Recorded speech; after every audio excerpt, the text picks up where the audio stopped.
This is problem 13.5. It's on page 561. In an iron ore mixing operation, a bucket full of ore is suspended from a traveling crane which is moving with the speed v equal 3 meters per second along an overhead track. If the crane carriage suddenly stops, determine A, the angle that the cable suspending the bucket will swing through as the bucket momentarily continues forward before stopping, and B, the additional horizontal distance forward the bucket will move associated with the swing. Now if you look on page 561, you'll see a figure off to the side that shows what's going on, but I'm going to copy part of it here.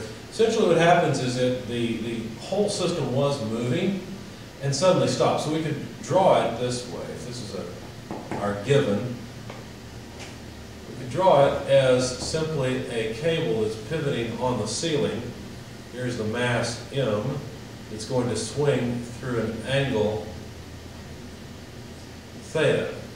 Okay, now this, in the original figure, was the carriage that was moving, but remember the problem begins when that carriage stops. So the carriage just acts like a pivot point on the ground. So the mass essentially has an initial velocity I will call v1, and it's going to move through a distance, delta x, and of course we'll raise up a height. Let's see, let's put it over here. We'll move v1 down here. And we'll raise up a height h. Okay, the geometry information we need is that this height is 9 meters, and v1 initially is 3 meters per second. Now, we're interested in how high the thing rises, how high this mass rises, at what I will call state 2. So this is state 1, moves to state 2, has zero velocity at that point. Of course, it's going to come back down and swing around a little bit. But we're just interested in what happens from state 1 to state 2. That's the problem statement that they gave us. We're supposed to find both delta x and theta. So this is just a geometry problem, ultimately. But anyway, if we were to write down our balance equation, basically we'd have the kinetic energy initial plus the work to go from state 1 to state 2 equals the final kinetic energy. Okay, so plugging in the equations, basically we're going to have a formula for T1, which is 1/2 mv1 squared. That's just kinetic energy. And then the work of the force. Well, what force acts? Well, a lot of students will be confused about this because they feel like that the force in the rope must somehow pull back on the mass, but that's not really the case. It's true that as the mass moves up, that force changes direction and does cause the negative acceleration in the x direction. But if you think about it, the velocity of the velocity of the mass will always be perpendicular to the force. And what that means is that the force in that cable, that tension, does not do any work at all on the mass. Okay? In fact, the only force that acts on the mass and does work as it moves from state 1 to state 2 is the force of gravity, basically the weight.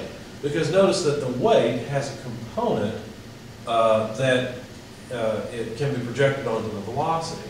So the only force to include here is the effect of the force. Of course, in state 2, the kinetic energy is 0, so there's our energy balance equation. Now, what are we supposed to find? Well, we're supposed to find delta x. I assume that we'll have to find h along the way to do that. In fact, it's in here already, so let's start solving this. Basically, delta y is going to be h, right? Because it's going to move from state 1 to state 2, a positive h amount.